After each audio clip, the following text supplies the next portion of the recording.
Existe um lugar na Terra onde a luz do Sol é apenas um boato. Um lugar onde o próprio conceito de dia e noite foi apagado há milhões de anos. Eu não estou falando das cavernas isoladas ou de bunkers nucleares. Eu estou falando da maior parte do nosso planeta.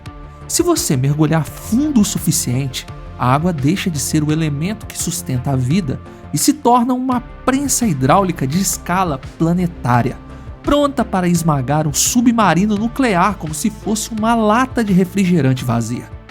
E, no entanto, algo se move lá embaixo. A lógica dita que a biologia baseada em carbono deveria ser obliterada instantaneamente nessas condições. Carne, ossos e sangue não foram projetados para suportar o peso de um oceano inteiro sobre a cabeça. Mas a natureza, em seu sadismo criativo, encontrou uma maneira. Para sobreviver onde o aço falha, a vida teve que abandonar a estética, a simetria e a sanidade. O que vive lá embaixo não são animais, são anomalias.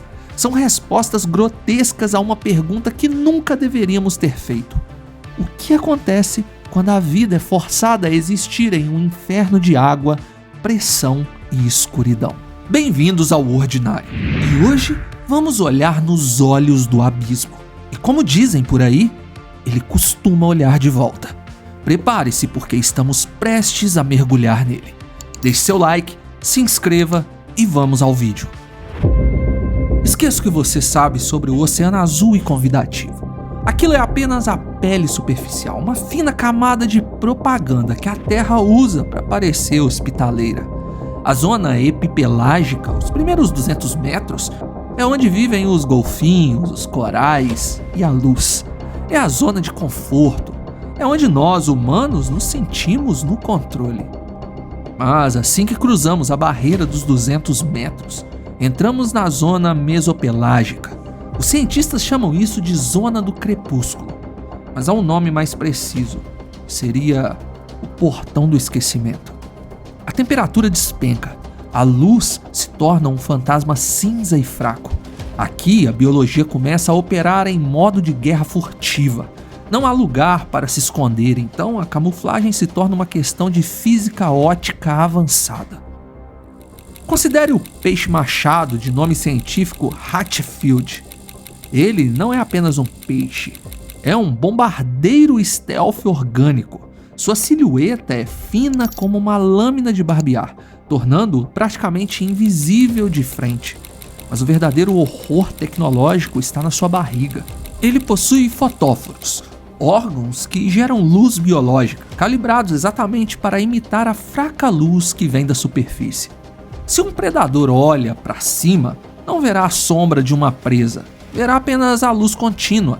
Ele se apaga da realidade visual. E então temos a lula vampira do inferno. O nome não é uma hipérbole, é uma descrição técnica. Ela vive na zona de oxigênio mínimo, um lugar onde a asfixia é a norma. Enquanto a maioria dos seres morreria engasgada, ela prospera. Seu metabolismo é tão lento que ela existe em um estado de quase animação suspensa, um zumbi flutuante esperando por detritos. Quando ameaçada, ela não tinta a água. Ela vira seu próprio corpo do avesso, expondo espinhos carnudos, transformando-se em uma bola de espinhos viva. É uma engenharia de pesadelo projetada para dizer: eu não sou comida, eu sou dor. Descendo para além dos 1000 metros, chegamos à zona bate-pelágica, a zona da meia-noite. Aqui a escuridão é absoluta. A luz do sol é uma memória genética extinta. Se você acendesse uma lanterna aqui, o feixe de luz não revelaria maravilhas. Ele revelaria monstros esperando no escuro. A pressão aqui excede 400 atmosferas. Imagine ter um tanque de guerra equilibrado na ponta do seu dedo polegar. É isso que cada centímetro quadrado de pele humana sentiria. Neste reino, a evolução descartou a visão tradicional. Os olhos ou desaparecem ou se tornam telescópios grotescos. Mas o verdadeiro perigo não é ser cego, é ser visto. Mais de 75% das criaturas aqui produzem sua própria luz. Mas não se engane, a bioluminescência no abismo não é iluminação pública, é artilharia tática. É usada para comunicação criptografada entre espécies, ou pior, como isca. O peixe-diabo é o garoto propaganda desse horror. Ele é praticamente uma boca com barbatanas. A haste luminosa que balança na frente da sua cabeça abriga milhões de bactérias bioluminescentes. Na escuridão eterna, um pequeno ponto de luz é irresistível. Curiosidade, neste ambiente, é uma sentença de morte. A presa se aproxima hipnotizada e é sugada para dentro de uma boca forrada de dentes cristalinos e voltados para trás, projetados para garantir que nada que entre possa sair. Mas o segredo mais obscuro do peixe-diabo não é a sua caça, é a sua reprodução. A biologia aqui é tão desesperada que o macho nasce sem sistema digestivo funcional. Ele é um parasita suicida. Sua única missão é encontrar uma fêmea, morder sua barriga e nunca mais soltar.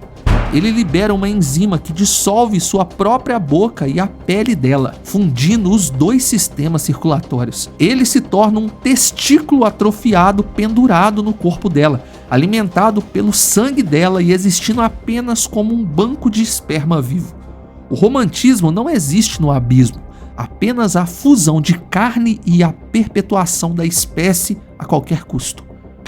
Se você quer entender como a biologia pode ser mais estranha que a ficção científica, esmaga o botão de inscrição agora. Junte-se à tripulação do Ordinário antes que a pressão aumente. Agora vamos voltar ao vídeo. Descendo para os 4.000 metros, entramos na zona abissal. E aqui precisamos corrigir uma injustiça histórica. Você já viu a foto do peixe-bolha? Aquela massa gelatinosa rosa com um nariz caído? A internet o votou como o animal mais feio do mundo. Porém, você está errado. Completamente errado. Aquela foto é uma cena de crime. O blobfish não se parece com aquilo. Em seu habitat natural, a 1.200 metros de profundidade, ele é um peixe de aparência normal, perfeitamente adaptado. O corpo dele não tem bexiga natatória, o órgão cheio de gás que a maioria dos peixes usa para flutuar. Nessa profundidade, qualquer cavidade com gás implodiria violentamente. Em vez disso, a carne do blobfish é uma gelatina de densidade ligeiramente menor que a da água. Ele não nada, ele flutua passivamente, uma obra-prima da hidrostática. Quando o arrancamos do fundo em redes de pesca, estamos submetendo a uma descompressão explosiva. Sua estrutura celular, projetada para ser mantida unida por toneladas de pressão, simplesmente se desfaz quando trazida para nossa atmosfera patética. O abismo é perfeito, nós é que somos o ambiente hostil. Outro fato importante é que nas profundezas, o tempo corre de forma diferente. O frio extremo e a escassez de comida forçam o metabolismo a desacelerar a níveis glaciais, e isso cria o fenômeno mais perturbador de todos, o gigantismo abissal. Aqui, as regras de escala são jogadas pela janela. Crustáceos que deveriam caber na palma da sua mão crescem até o tamanho de gatos domésticos. O isópode gigante é basicamente um tatu-bola, mas blindado e do tamanho de um cachorro. Eles podem ficar anos, literalmente anos, sem comer. Eles são estátuas vivas, esperando no escuro, conservando energia em um estado quase criogênico. Mas o rei desse pesadelo é o que inspirou lendas. Durante séculos, marinheiros falavam do Kraken. A ciência zombava, delírios de marinheiros bêbados, diziam os acadêmicos em seus gabinetes secos e seguros, até 1861. O navio francês Alecton, navegando perto das Canárias, encontrou o impossível. Não era uma alucinação, era carne, tentáculos e fúria. A tripulação lutou contra uma lula gigante real. Balas de mosquete, arpões, cordas, eles tentaram capturá-la, mas o corpo da criatura era tão pesado que as cordas cortaram sua carne, deixando-os apenas com um pedaço da cauda como prova. O Kraken é real. Talvez não com a fúria literária que é descrito, mas com o tamanho colossal. Seu nome científico é Architeuthis dux. A lula gigante possui olhos do tamanho de bolas de basquete, os maiores do reino animal. projetados para detectar a bioluminescência fraca a centenas e centenas de metros de distância. Tentáculos equipados com ventosas serrilhadas, anéis de quitina afiados como navalhas que deixam cicatrizes circulares na pele de cachalotes. Isso não é predação, é guerra de titãs. Nas profundezas, lulas gigantes e cachalotes travam batalhas mortais na escuridão total, colidindo com força suficiente para criar ondas de choque sônicas. Nós apenas vemos as cicatrizes quando os vencedores sobem para respirar. Mas mesmo os monstros que conhecemos empalidecem diante do que apenas ouvimos e não vemos. Em 1997, a rede de hidrofones da NOAA, originalmente projetada para rastrear submarinos soviéticos nucleares, captou algo do Pacífico Sul, um som. Eles o chamaram de The Blob. Não foi um ruído de fundo, foi um rugido de ultra baixa frequência, tão poderoso que foi detectado por sensores separados por mais de 5.000 quilômetros de oceano. Para você ter uma ideia, o grito de uma baleia azul, o animal mais barulhento da Terra, não chega nem perto dessa potência. A assinatura de áudio tinha todas as características de um som orgânico, mas para um animal produzir um som dessa magnitude, ele teria que ser gigantesco, muito maior do que a própria baleia azul, maior que qualquer coisa conhecida. A NOAA, anos depois, afirmou que o som era provavelmente o estalar de uma plataforma de gelo na Antártica. Uma explicação conveniente, convenhamos, segura. O tipo de explicação que nos permite dormir à noite. Mas muitos especialistas em ondas sonoras não estavam convencidos. O perfil do som era estranhamente melódico, estranhamente vivo. Se foi um animal, ele ainda está lá, nadando nas fossas que nossos sonares não alcançam. Uma entidade de tamanho geológico, movendo-se silenciosamente abaixo das rotas de navegação. Chegamos ao fundo do poço, a Zona Hadal, a Fossa das Marianas, 11.000 metros de profundidade.